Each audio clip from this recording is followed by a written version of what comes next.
देखिए अमीश जी, निश्चित रूप से जो आपने कहा, कई स्थान मंत्रालय में खाली थे और जिस तरह से कामकाज को लेकर समीक्षा होनी चाहिए। देखिए, हायर एंड फायर, हम लोग इस पॉलिसी को मानते हैं कि यदि आप काम में कहीं कमियां हैं तो उनको भी सुधारा जाए। यहाँ फायर का मतलब ये नहीं कि उनको निकाला जाए। मैं अभी भी आपकी बात का थोड़ा संशोधन भी करूँगा कि जिन लोगों को हटाया गया है या वो हटे हैं, इस्तीफ़ा दिया है बाकायदा, देखिए डिसमिस नहीं किए गए हैं, उन्होंने त्यागपत्र दिया, तो उनको कोई और काम दिया जा सकता है। पार्टी में यदि किसी का 20 साल का, 25 साल का, 30 साल का अनुभव है, जैसे डॉक्टर हर्षवर्धन है या रविशंकर प्रसाद जी हैं या प्रकाश जावड़ेकर हैं, ये सही है। उनको लेकर शिकायतें चाहे मीडिया में भी आई है, अखबारों में आया, कई संबंधित ऐसे मामले हैं जिनसे बदला गया। लेकिन जो व्यापक बदलाव में एक अभी जो कि आगे चर्चा चलेगी, ब्यूरोक्रेट्स आए हैं, तो ऐसा नहीं है ब्यूरोक्रेट पहले नहीं आए। अजीत जोगी को एक समय अगले दिन बना दिया था, जो आलोचना लोग कर रहे हैं, या टेक्नोक्रेट को है, केएल राव को एक जमाने में इरिगेशन मंत्री बना दिया। मनमोहन सिंह मोदी जी ने पुराने ब्यूरोक्रेट थे, अनुभव सीधा को ध्यान में रखकर वित्त मंत्री बने, वित्त मंत्री के बाद प्रधानमंत्री बने। नहीं अमीर जी, और मनमोहन सिंह तो कभी कोई चुनाव नहीं, ये लोग तो फिर भी कहीं ना कहीं लोकसभा का चुनाव, कई अधिकारी ऐसे हैं जो लोकसभा का चुनाव भी लड़ते हैं, उसके बाद आगे भी ऐसी प्रक्रिया चलती है कि कभी उनको चुनाव में भेज दिया जाए।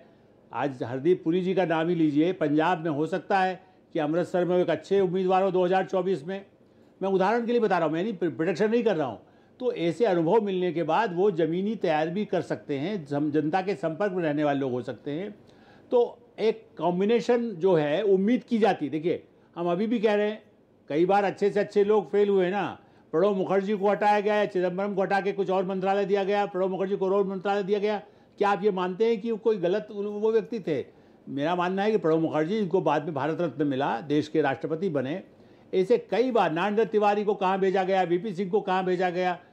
दूसरी पार्टियां जो आपने जैसे यूपीए की चर्चा की है, जिसमें गठबंधन वाले नेता थे, कई लोगों को बदलना पड़ा, चाहे वो डीएमके हो, एडीएमके हो, समाजवादी। तो मुझे ऐसा लगता है कि ये जो परिवर्तन है, ये देश के कल्याण, मैं पार्टी की बात नहीं कर रहा हूँ, बीजेपी नहीं, जो अपेक्षा जनता की है, ये जनता की अपेक्षा। अमीश जी, आपके प्रोग्राम देख करके भी कई परिवर्तन हुए होंगे, मैं ऐसा मानता हूँ।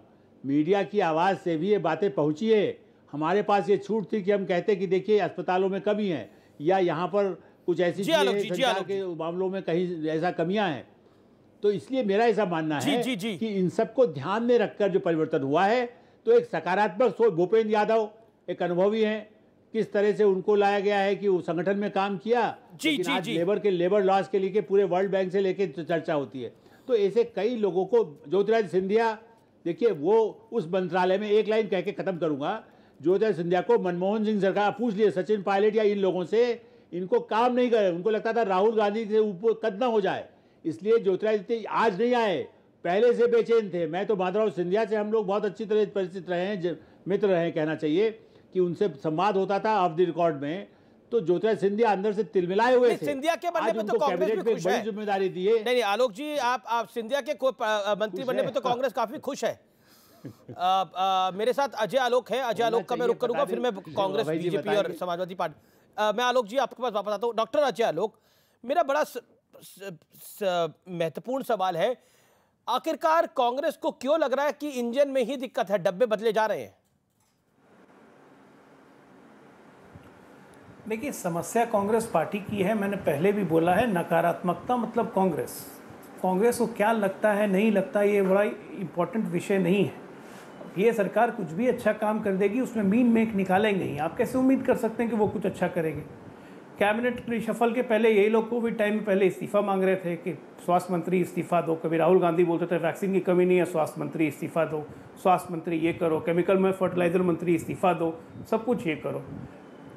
एक कैबिनेट रिशफल प्राइम मिनिस्टर का प्रेरोगेटिव होता है, और आप ये ध्यान देंगे कि इस रिशफल में परफॉर्मेंस, योग्यता, उम्र, सामाजिक संतुलन, क्षेत्रवार संतुलन, हर चीज़ का ध्यान रखा गया है। और कोई ये लिखवा के आया है क्या कि मैं एक बार मंत्री बन गया तो हमेशा 5 साल के लिए मंत्री रहूँगा? उभरते हुए टैलेंट्स अगर आप प्लेटफॉर्म नहीं देंगे तो इस देश में लीडरशिप की नई पौध कैसे आएगी? प्रधानमंत्री मोदी जी की एक खासियत है, जो हम विपक्ष में जब 3 से 7 थे, 14 से 17 तक, तब भी हम ये बात कहते थे कि प्राइम मिनिस्टर की एक एबिलिटी अच्छी है कि हर स्टेट में नई लीडरशिप को उभारा। तो आप क्लासिकल महाराष्ट्र देखिए, वहाँ पे देवेंद्र फडणवीस को उभारा, जो कभी कोई सोचता ही नहीं था कि महाराष्ट्र में कभी कोई ब्राह्मण मुख्यमंत्री बनेगा। हरियाणा में ठक्कर साहब को कोई सोचता ही नहीं था कि खट्टर साहब को भी कोई बनिया